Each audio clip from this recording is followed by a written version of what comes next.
Dear friends, welcome to Biblical Parivartana. Once again, welcome to Daily Devotions. దేవుని ప్రేమ ఇదిగో. December 10వ తారీఖు చెందినటువంటి వాక్య భాగం ప్రకటన గ్రంథం. ఇప్పుడు ప్రకటన గ్రంథంలోకి వస్తున్నాం, లాస్ట్ గ్రంథంలోకి. మొదటి అధ్యాయం దయచేసి మీరు చదవండి. దానిలో ఏదైనా ప్రశ్నలు ఉంటే, ఎక్స్ప్లెనేషన్ కావాలి అని అనుకుంటే మా చాట్ బాక్స్లో ఏదో విధంగా మాకు తెలియపరచండి. వీలున్నంత వరకు, మాకు తెలిసినంత వరకు మీకు జవాబు ఇస్తాం. యేసుక్రీస్తు జన్మించినప్పుడు ఆయనకు పెట్టిన పేరు యేసు, యేసూస్ అంటారు. పాపరక్షకుడు అంటే తన ప్రజల నుండి, తన ప్రజలను వారి పాపం నుండి రక్షించేవాడు అని ఉన్నది. అది కూడా చాలా ముఖ్యమైనటువంటి విషయమే. పాపరక్షకుడు ఏ విధంగా రక్షిస్తాడు అనేది ఇక్కడ 1వ అధ్యాయంలో మనం కొంచెం దాన్ని ఆ టేస్ట్ మనకి చూపిస్తున్నాడు యోహాను. ప్రార్థన చేసుకుందాం. May the words of my mouth and the meditation of our hearts be acceptable in thy sight, our rock and redeemer. Amen. దానియేలు 7వ అధ్యాయంలో అక్కడ మహావృద్ధిని సన్నిధికి మనిషి కుమారుడు వస్తాడు. అన్యజనులు అన్ని దేశాల నుండి వాళ్ళు ఆయన్ని ఆరాధిస్తారు. అన్ని భాషల్లో మాట్లాడేటువంటి వాళ్ళు, ప్రతి గోత్రా నుండి, ప్రతి దేశాన్ని నుండి వాళ్ళు వచ్చి ఆయన్ని ఆరాధిస్తారు. మనిషి కుమారుణ్ణి ఆరాధిస్తారు అనేటువంటి ఆ చిత్రాన్ని ఏమంటామనంటే అపోకలిప్టిక్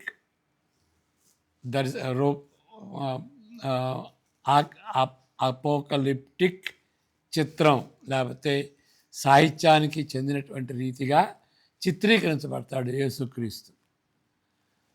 7వ అధ్యాయం దానియేలు గ్రంథాన్ని మీరు చదవండి.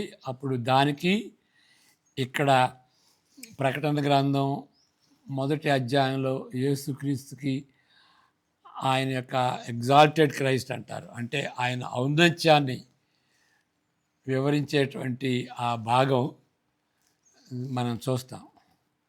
దాన్ని ఆ విధంగా చిత్రీకరించే దానికి ముందు 5-6 వచనాల్లో యేసుక్రీస్తు గురించి చెప్పబడింది.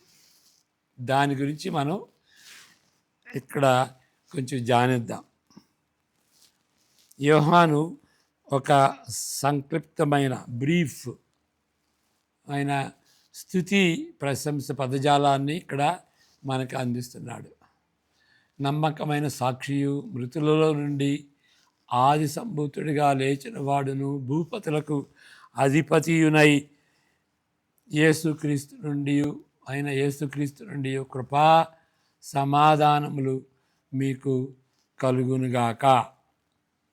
కృపా సమాధానములు మీకు కలుగునుగాక అంటాడు. అయితే మనలను 6వ వచనం, మనలను ప్రేమించుచు తన రక్తము వలన మన పాపముల నుండి మనలను విడిపించిన వానికిని మహిమయు ప్రభావమును యుగయుగములు కలుగునుగాక. ఆమెన్. ఆయన మనలను తన తండ్రియగు దేవునికి ఒక రాజ్యముగాను యాజకులుగాను చేసెను. దాని గురించి కూడా మనం చెప్పుకుందాం. ఏ విధంగా మన పాపాల నుండి విడిపించాడు అనేటువంటిది, ఏ విధంగా ఒక రాజ్యంగా మనం చేశాడు, యాజకులుగా చేశాడు అనే దాని గురించి మనం ధ్యానిద్దాం. ఇక్కడ 5వ వచనం ఏంటంటే, యేసుక్రీస్తు నమ్మకమైన సాక్షి, మృతుల నుండి ఆది సంభూతుడిగా లేచినవాడు, భూపతులకు అధిపతియునై అన్నవాడు. ఇక్కడ యేసుక్రీస్తుకి 3 బిరుదులు ఉన్నాయి. ఇది ఎవరికి రాయబడింది? ప్రకటన గ్రంథం ఎవరికి రాయబడిందంటే క్రైస్తవులు హింసిస్తున్నటువంటి సందర్భంలో అక్కడ తెలిసినటువంటి ప్రపంచం అంతా, ఆ యొక్క సామ్రాజ్యం అంతా, రోమా సామ్రాజ్యంలో ఉన్నటువంటి క్రైస్తవులందరినీ హింసిస్తున్నటువంటి పరిస్థితుల్లో వారిని ఆదరించటానికి, ప్రోత్సహించటానికి, అంటే సత్యంతో ప్రోత్సహించడానికి ఈ గ్రంథం రాయబడింది, ప్రకటన గ్రంథం. ఇక్కడ ఏ విధంగా రాయబడిందంటే అపోక్లిప్టిక్ లిటరేచర్ స్టైల్లో. అపోక్లిప్టిక్ లిటరేచర్ అంటే ఏంటి అని అంటే చివరి దినాలకి చెందినటువంటి ఒక అంచె దినాలకి చెందినటువంటి సాంకేతిక సాహిత్యం, అంటే సింబాలికల్గా ఉండేటువంటి, చిత్ర రూపంలో ఉండేటువంటి సాహిత్యం, దాన్ని అపోక్లిప్టిక్ లిటరేచర్ అని అంటాం. అది దానియేలు 7లో ఉంటుంది, ఎస్కేల్లో ఉంటుంది, మరి యేసుక్రీస్తు చెప్పినటువంటి 24 మత్తయి సువార్తలో ఉంటుంది. మరలా ఆ విధంగా అపోక్లిప్టిక్ స్టైల్లో, అంటే అంచె దినాలకు సంబంధించింది, సింబాలికల్గా ఉండేది, చిత్ర రూపంలో ఉండేది. కాబట్టి లిటరల్గా తీసుకోకూడదు, దాన్ని చాలా తప్పులో కాలేస్తాం. అంతేకాదు చిత్రాలు గీయకూడదు. చిత్రాలు గీస్తే దానిలో ఉన్నటువంటి ఆ యొక్క అర్థాన్ని మనం గ్రహించం. ఓకే, ఇంగ్లీష్లో ఏమంటారంటే ఎవోకేటివ్, ఆ భావాన్ని పురికొల్పేటువంటి రీతిగా ఆ చిత్రాన్ని గీస్తాడన్నమాట. ఇక మనం చిత్రం గీస్తే దానిలో ఉన్నటువంటి సారాంశం, దానిలో ఉన్నటువంటి ఆ యొక్క ఆ పవరు, ప్రభావం పోద్ది. ఫర్ ఎగ్జాంపుల్ యేసుక్రీస్తు లయన్గా ఉంటాడు, ఈయన యోధ కొదమ సింహం అని అన్నప్పుడు యోహాను చూస్తాడు, తిరిగి చూస్తే ఎవరు ఈ సింహం అని చూస్తే అక్కడ వధించబడినటువంటి గొర్రెపిల్ల కనిపిస్తుంది. మరి ఆయన గొర్రెపిల్ల, ఆయన సింహమా? సగం సింహం సగం గొర్రెపిల్ల కాబట్టి ఎట్లా గీయగలం మనం? అది గీయకూడదు అన్నమాట. కొదమ సింహం ఎలాంటిది, దాని నుండి వచ్చేటువంటి అర్థం ఏంటి, గొర్రెపిల్ల ఆ విధంగా ఉండేటువంటి అర్థం ఏంటి అని ఆ విధంగా తలస్తూ దాని నుండి వచ్చేటువంటి అర్థాన్ని గ్రహించుకుని, దాన్ని మెడిటేట్ చేసుకుని మనం దేవుని యొక్క స్వరాన్ని వినాలి. అంతేగాని ఎప్పుడు కూడాను ఈ విధంగా ఉంటాడు అని చిత్రాన్ని గీయకూడదు. చిత్రాన్ని గీయటానికి దేవుడే చిత్రరూపంలో ఇవ్వాలి కదా, అట్లా కాదు. చిత్రాలని మాటలతో చెప్పాడు. నాకు ఒక ఫ్రెండ్ ఉండేవాడు, వీడియో చూస్తే నాకు ఉన్నటువంటి ఆ యొక్క ఆ ఇమాజినేషన్ పోద్దండి, మాటలు వింటేనే నేను బాగా అర్థం చేసుకోగలను అని రేడియో వింటాడు. ఆ దినాల్లో ఆ టీవీ అప్పుడే వస్తుంది, కలర్ టీవీ అప్పుడే వస్తుంది. ఆ దినాల్లో he preferred listening to the radio అన్నమాట. వినుట వలన విశ్వాసం కలుగును. ఓకే, వాక్యం వినటం ద్వారా, చూడటం కాదు. అంటే 10 కమాండ్మెంట్స్ అలాంటివి చూడొచ్చు అనుకోండి, కానీ ఎప్పుడైతే చిత్రాన్ని గీస్తామో ఆ ఇమాజినేషన్ అనేది తగ్గిపోద్ది, చాలా డేంజర్ అంటారు. కాబట్టి ప్రకటన గ్రంథంలో ఉన్నటువంటి చిత్రాలని చిత్రం అనుకుని గీయకూడదు. ఆ మాటల్ని అర్థం చేసుకుని దానిలో సింబాలిక్ మీనింగ్ ఏంటి అని దేవుని యొక్క స్వరం మనం వినాలి. ఆ విధంగా ఈ ప్రకటన గ్రంథం రాయబడింది. యేసుక్రీస్తు గురించి 5వ వచనంలో ఆయన నమ్మకమైనటువంటి సాక్షి అంటే హతసాక్షి అనేటువంటి అర్థం కూడా దానిలో ఉంటుంది అన్నమాట. అంటే ఎంతవరకు సాక్ష్యం ఇస్తాడు అని అంటే ఆయన మరణించినా కానీ, ఆ సాక్ష్యం ఆ సాక్ష్యానికి కట్టుబడి ఉంటాడు. కాబట్టి యేసుక్రీస్తు నమ్మకంగా ఆయన ప్రాణాలు కోల్పోయినా కానీ, ఆ శిలువలో ఆయన ప్రాణాలు కోల్పోయినా కానీ దేవుని గురించినటువంటి ఆ ప్రణాళికకు నమ్మకంగా కట్టుబడి ఉన్నటువంటి వ్యక్తి. అదేవిధంగా హింసింపబడినటువంటి క్రైస్తవులు కూడా నమ్మకమైనటువంటి హతసాక్షులుగా ఉండాలి. వాళ్ళు ప్రాణాలు కోల్పోతున్నారు అని వాళ్ళు బొంకకూడదు. నేను క్రిస్టియన్ కాదు అని బొంకకూడదు. నమ్మకంగా ఉండాలి. ఆ విధంగా నిబంధన చేసుకున్నాం. మనం రక్షింపబడినప్పుడు ఆ విధమైనటువంటి కట్టుబడి చేసుకున్నాం, నిబంధన చేసుకున్నాం, క్రొత్త నిబంధన. దానికి మనం నమ్మకంగా ఉండాలి. దానికి యేసుక్రీస్తు మాదిరి. మరణం అంటే మనం భయపడకూడదు. భయపడతాం, అందరూ భయపడతారు, కానీ భయపడకూడదు. ఎందుకు భయపడకూడదు అంటే మన మరణం తర్వాత పునరుద్ధానం అనేది ఉంటుంది. పునరుద్ధానం నిజమండి? అవును. యేసుక్రీస్తు లేచాడు మృతులలో నుండి. ఆయన లేచినటువంటి వాళ్ళలో ఆయన ఆది, ఆయన బిగినింగ్, ఆయన ప్రథముడు, ఆది సంభూతుడు. కాబట్టి మనం మరణానికి భయపడకూడదు. ఆయన వలె మనం కూడా లేస్తాం. ఆయన లేచాడు అనటానికి ప్రతి ఆదివారం కూడాను మనకి రిమైండ్ చేస్తుంది, జ్ఞాపకం చేస్తుంది. యేసుక్రీస్తు తిరిగి లేచినటువంటి దినం the first day of the week. కాబట్టి ప్రతి ఆదివారం కూడాను మనకు జ్ఞాపకం చేస్తుంది. క్రైస్తవులు ఎందుకు ఆయన్ని ఆరాధిస్తారు ఆదివారం అంటే ఆయన తిరిగి లేచాడని, దాని ఆ ఫ్యాక్ట్ని బట్టి. మూడవది ఏంటి అని అంటే ఆయన భూపతులకు అధిపతి. ఆయన భూపతులకు అధిపతి అయితే మరి ఎందుకు క్రైస్తవులు, ఆయన అనుచరులు, యేసుక్రీస్తు అనుచరులు మరణిస్తున్నారు? ఆయన అధిపతి కాదా అని కాదు. ఆయన అధిపతి, కానీ అలాంటి వ్యక్తి మనల్ని ప్రేమిస్తున్నాడు కాబట్టి మన యొక్క విశ్వాసం ఎంత గట్టిదంటే ఆయన వలె మనం ప్రాణాన్ని కూడా తెగించాము. కొన్నిసార్లు ఆయన అధిపతిగా మనం రక్షిస్తాడు.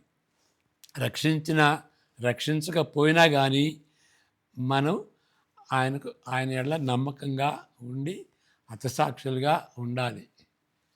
ఆయన అధిపతి కాబట్టి ఆయన ఇష్టం అన్నమాట.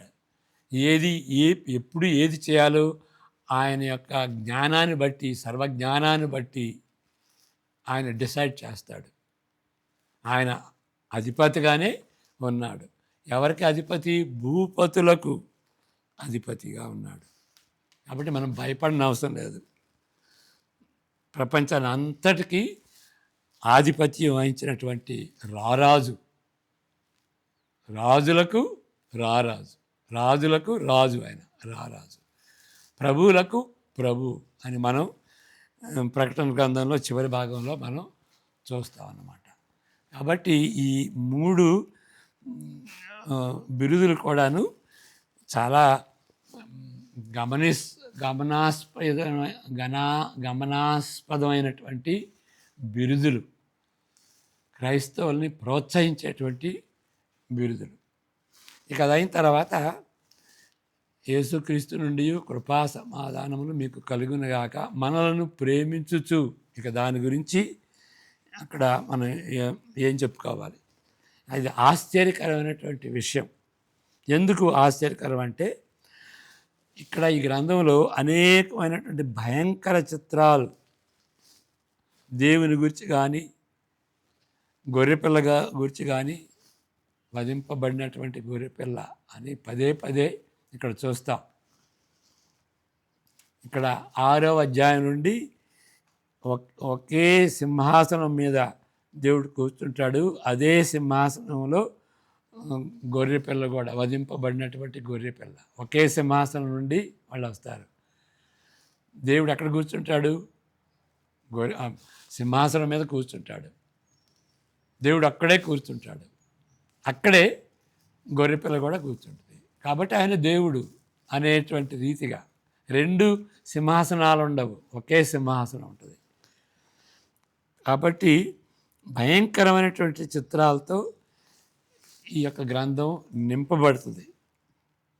ఈ గ్రంథము వివరిస్తున్న సందర్భంలో యేసుక్రీస్తు ప్రేమ స్వరూపి అయి ఉన్నాడని ఇక్కడ అంతే కదా. మరి మనలను ప్రేమించుచు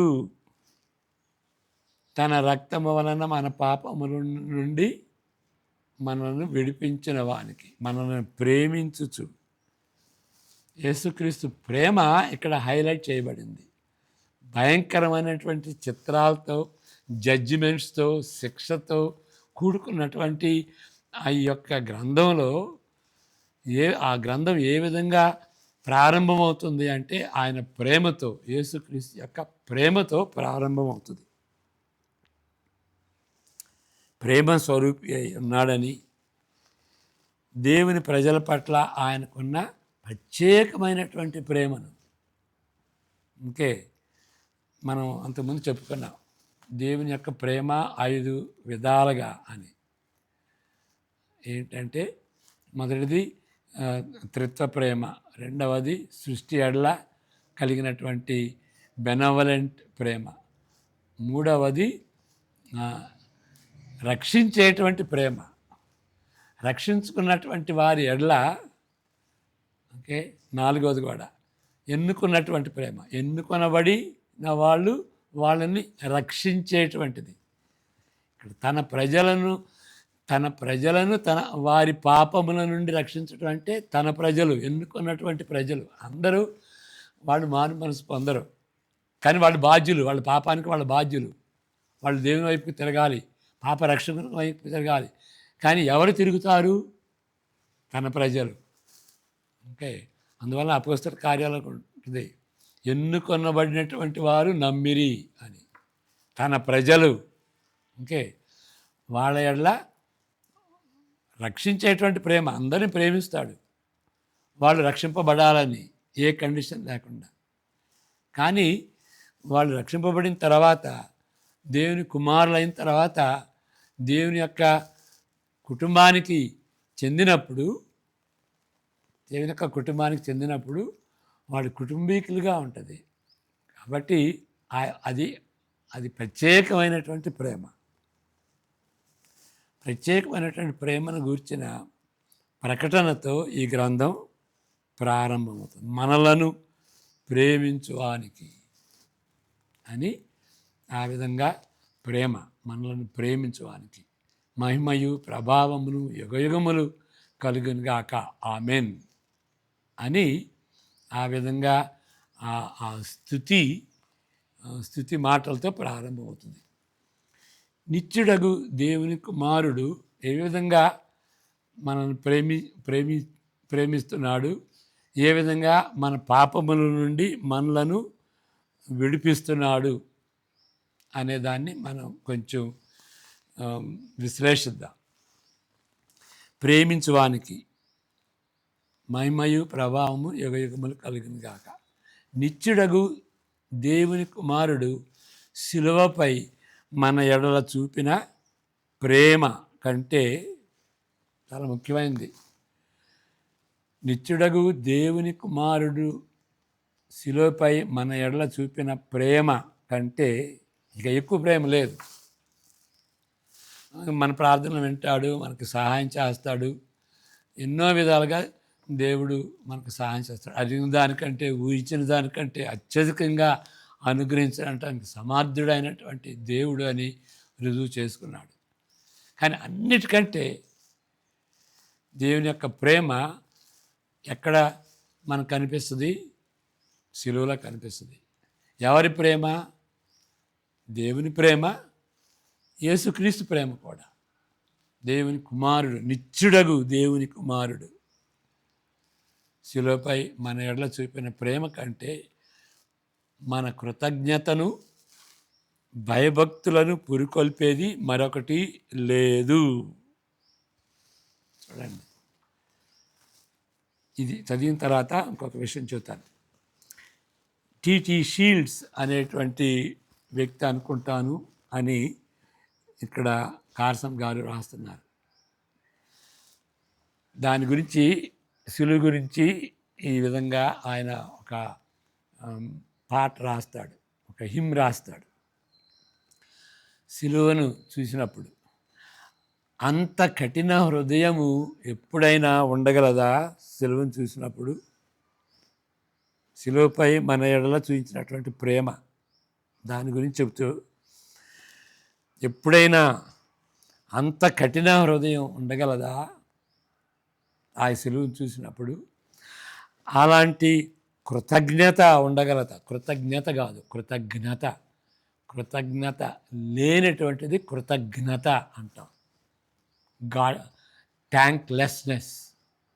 అదే ఎవరి కొరకు యేసు శ్రమ అనుభవించనో అదంతా తెలుసుకున్నటువంటి వాడు ఆ విధంగా ఇదంతా నాకు పట్టదు అని చెప్పగలడా? ఆయన కోసమే ఆయన మరణిస్తుంటే సిలువలో అదే నాకు పట్టదు అని అనగలడా? అలాంటి కఠిన హృదయం ఉంటుందా?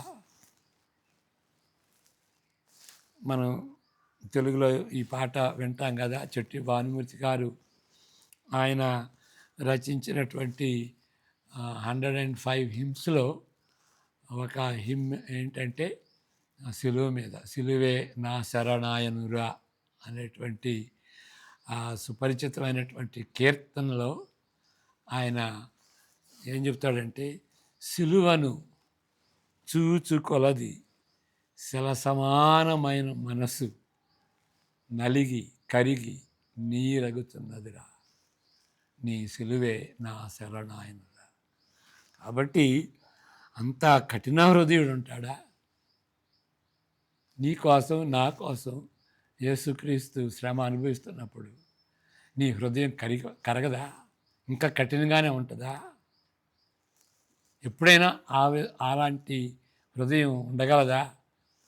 అంత కృతజ్ఞతగా ఉండగలదా? అది నాకెందుకు, నాకు పట్టదు అని చెప్పగలదా అని టిటి షీల్డ్ ప్రశ్నిస్తున్నాడు. రెండవ విషయం, యేసుక్రీస్తు తన రక్తము వలన, ఇక్కడ ఒక విషయం ఏంటి అని అంటే, మనం ప్రసంగం చేసేటప్పుడు ఇట్లా ఉండాలి, ఇట్లా ఉండాలి, ఇట్లా ఉండాలి అని చెబుతాం. కానీ ఆ విధంగా మనుషులు ఉండట్లేదు, మారట్లేదు. ఎందువలన? మనం చెప్పినంత మాత్రాన, మనం గంభీరంగా చెప్పినంత మాత్రాన, మన ఇలస్ట్రేషన్స్ ఇచ్చినంత, మన వాక్చాతుర్యం ఉన్నంత మాత్రాన మనసులు హృదయం మారదు, వాళ్ళని చలనం ఉండదు. ఎట్లా ఉంటుంది అని అంటే, యేసుక్రీస్తు నీ కొరకు చనిపోయాడు.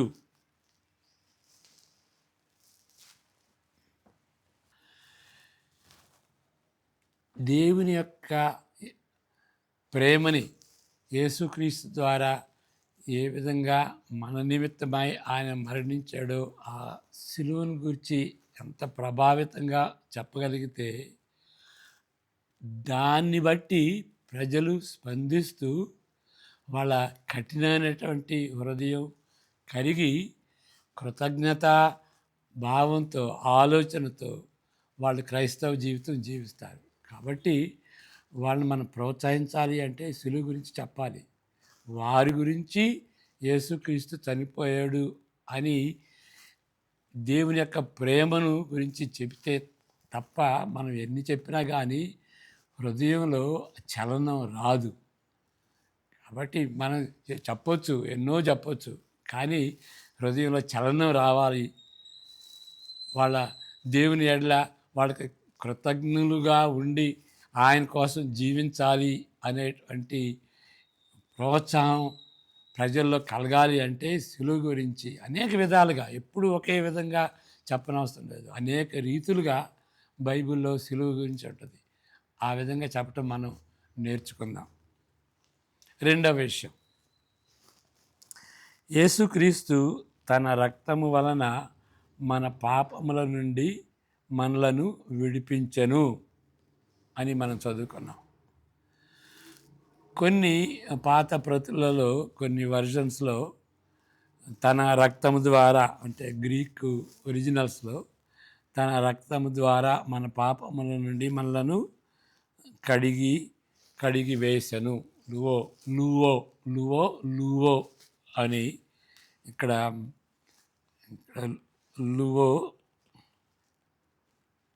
లూవో. కాబట్టి లూవోకి ఇది భేదం అన్నమాట. ఒకటి విడిపించటం, ఒకటి కడగబట్టం. కాబట్టి ఈ గ్రీకులో ఒకే అక్షరం భేదం. కాబట్టి ఎవరైతే కాపీ చేస్తారో కొన్ని ప్రతుల్లో దీన్ని ఒమిట్ చేసి ఉంటారు. కానీ భావం మాత్రం పెద్ద డిఫరెన్స్ మాత్రం ఉండదు అని ఇక్కడ మనం చూడాలి.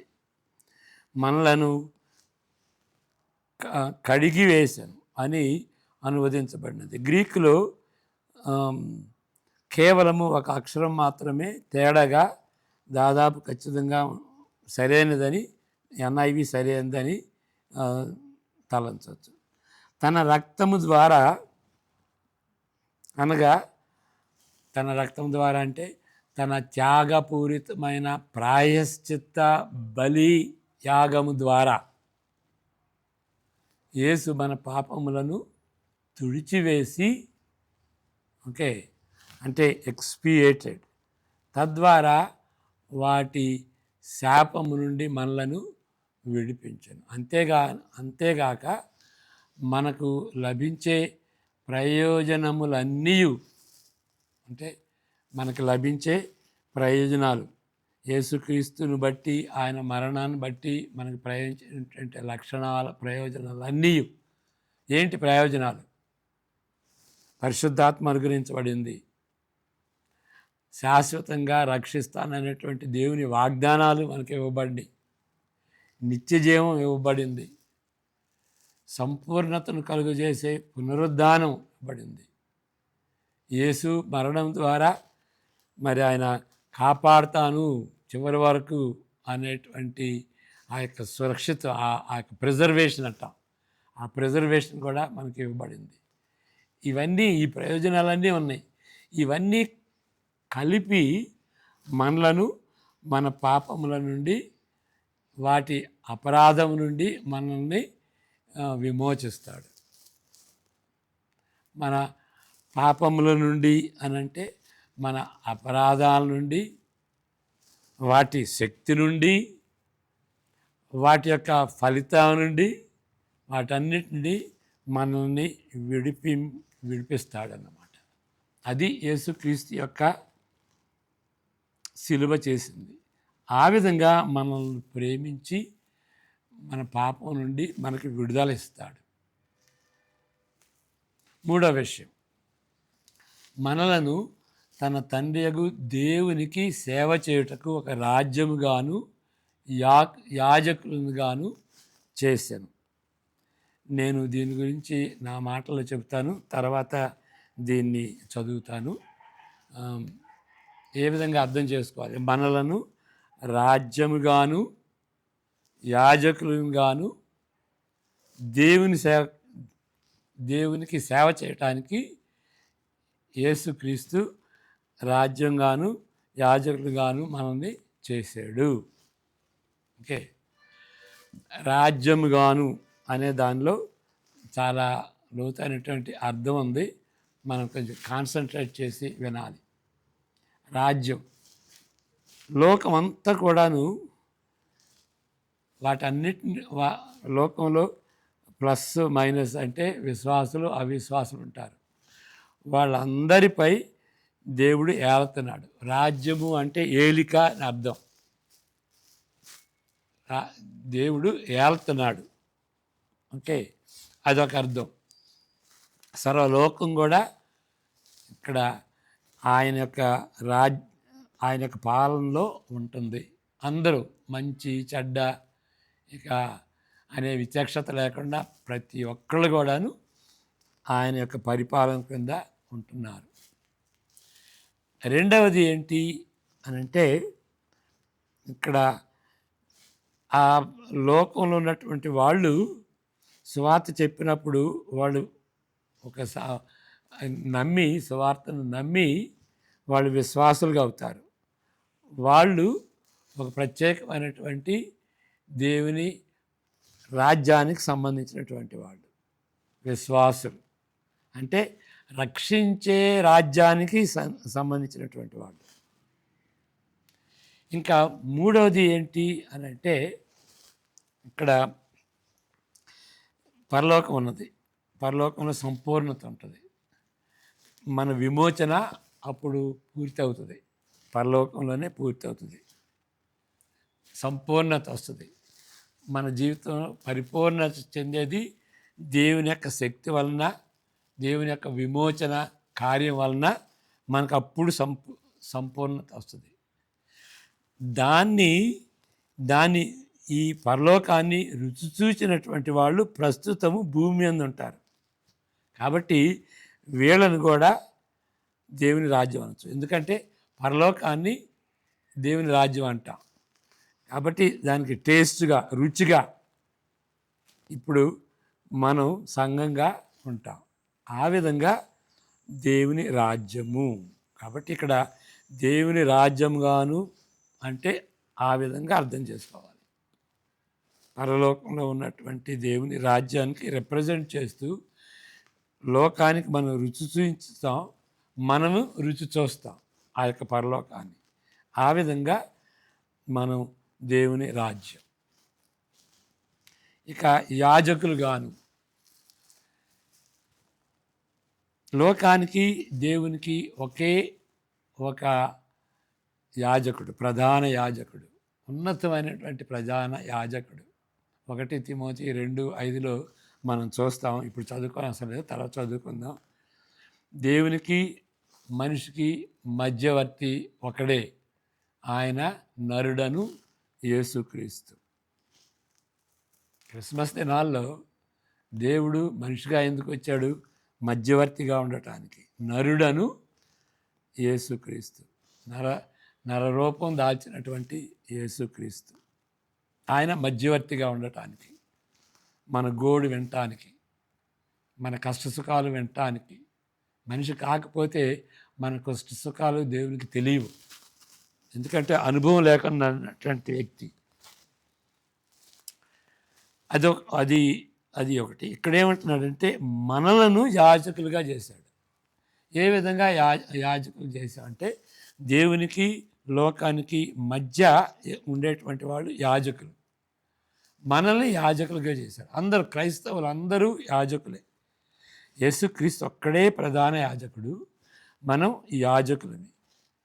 ఏ విధంగా యాజకులమంటే, మనం వాళ్ళకి మంచి చేస్తాం. దేవుని పక్షాన, దేవుని ప్రేమను బట్టి లోకానికి గుడ్ వర్క్స్, మంచి పనులు చేస్తాం.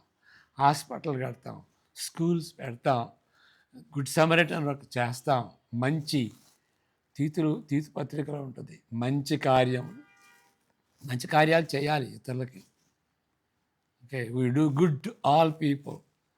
అక్కడ గలతీ 6లో కూడా ఉంటుంది అన్నమాట. మంచి అనేది క్రైస్తవులు చేయాలి. మారు మనసు పొందినప్పుడే మనం దేవుని దృష్టిలో ఏది మంచి అనుకుంటాం, అది మన స్వలాభంతో చేసేటువంటి దాన్ని మంచను, దాన్ని స్వార్థం అంటాం కదా, స్వనీతి అంటాం. స్వనీతి కాదు, మంచి క్రియలు. దేవుడు మనకు చెప్పాడు కాబట్టి, దేవుని స్వరూపంలో మనుషులను చేశాడు కాబట్టి, వాళ్ళని ప్రేమిస్తూ చేసేటువంటి మంచి. అంతేకాదు, వాళ్ళ నిమిత్తమై దేవునికి ప్రార్థన చేయాలి. మధ్యవర్తిగా మనం దేవునికి ప్రార్థన చేయాలి. మూడవది ఏంటంటే, దేవుని యొక్క సువార్తని మనం లోకానికి అందజేయాలి. ఈ 3 విధాలుగా మనం యాజకులుగా ఉంటాం. ఇప్పుడు కార్సన్ గారు చెప్పింది మనం చదువుకుందాం. మనలను తండ్రియగు దేవునికి సేవ చేయుటకు ఒక రాజ్యముగాను యాజకులుగాను చేశాను. ఏ అని కార్సన్ గారు ఏబీసీ అని పెట్టలేదు, మన క్లారిటీ కోసం అని నేను ఏబీసీ పెట్టాను. ఒక విధంగా మనం దేవుని రాజ్యంలో ఆయన రక్షించే పాలనలో పరిధిలో ఉన్నాము. అది ఇక్కడ రెండవది అన్నమాట. మరొక విధంగా చూస్తే బి మరొక అర్థం ప్రస్తుతము సార్వభౌమత్వంలో అందరిపై క్రీస్తు పరిపాలిస్తున్నాడనే మరొక భావం ఉంది. ఒక విధంగా తండ్రి దేవుని రాజ్యంలో ఉన్నది. దేవుని రాజ్యం ఎప్పుడు కూడాను దానికి ఏజెన్సీ ఎవరు అంటే క్రీస్తు ద్వారా తండ్రి ఏళ్తున్నాడు. అది రెండవది. ఈ 2 వచనాలు చదువుకుందాం. మత్తయి సువార్త 28:18, దాని తర్వాత 1 కొరింథీ 15:25 ఈ 2 వచనాలు చదువుకుందాం. అయితే యేసు వారి యొద్దకు వచ్చి, పరలోకమందును భూమి మీదను నాకు సర్వాధికారము ఇవ్వబడి ఉన్నది. ఓకే, యేసుక్రీస్తు ఉన్నప్పుడే సర్వాధికారం ఆయనకున్నది. 15:25 ఎందుకనగా తన శత్రువులందరినీ తన పాదముల క్రింద ఉంచు వరకు ఆయన రాజ్య పరిపాలన చేయుచుండవలెను. అది శత్రువులందరి కొరకు. అది దాన్ని మనం ఏమంటామంటే 1000 సంవత్సరాల పరిపాలన ఎక్కడైతే తెలియదు. భూమి మీద, పరలోకం అయితే కాదు, భూమి మీద అని అనటానికి వీల్లేదు.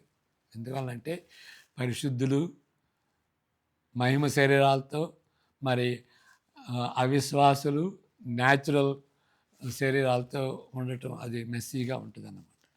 కాబట్టి ఇది ఎక్కడా అనేది 1000 సంవత్సరాల పరిపాలన ఎక్కడా అనేది చాలా ఇబ్బందికరమైనటువంటి కాన్సెప్ట్. అది దేవుడు మనకి క్లియర్గా బయలుపరచలేదు. అది రెండవది. మూడవది ఏంటి అని అంటే, మరొక విధంగా మనమే దేవుని రాజ్యమని తలంచవచ్చు. భవిష్యత్తులో విమోచన ద్వారా సంపూర్ణంగా పరివర్తన చెందిన సమాజమును రుచి చూచేటువంటి వారుగా క్రైస్తవులు ఉంటారు. ఈ అర్థంతో మనమే క్రైస్తవులే దేవుని రాజ్యమని తలంచవచ్చు. అది కూడా కాకుండా ఆయన మనలను యాజకులుగా చేశాను. క్రైస్తవులకు గొప్ప ప్రధాన యాజకుడైన యేసు తప్ప ఇతర యాజకులు ఎవరు లేరు. దేవునికి మానవులకి మధ్యవర్తి ఒకే ఒకడు, ఆయన క్రీస్తు యేసును నరుడు. 1 తిమోతి 2:5. దేవుడు ఒక్కడే, దేవునికిని నరులకును మధ్యవర్తియు ఒక్కడే, ఆయన క్రీస్తు యేసును నరుడు. ఈ మాటలన్నీ కూడాను నిజంగా అర్థం చేసుకోవాలంటే సందర్భంలో దాన్ని అర్థం చేసుకోవాలి. ఓకే, సందర్భం చాలా సందర్భంలో ఈ వచనాన్ని అర్థం చేసుకుంటే చాలా గంభీరంగా ఉంటుంది అన్నమాట. ఇప్పుడు మనకి టైం లేదు. అంటే ఆ సందర్భం తెలిసినప్పుడే మనం ఈ యొక్క వాక్యాలను కోట్ చేయాలి.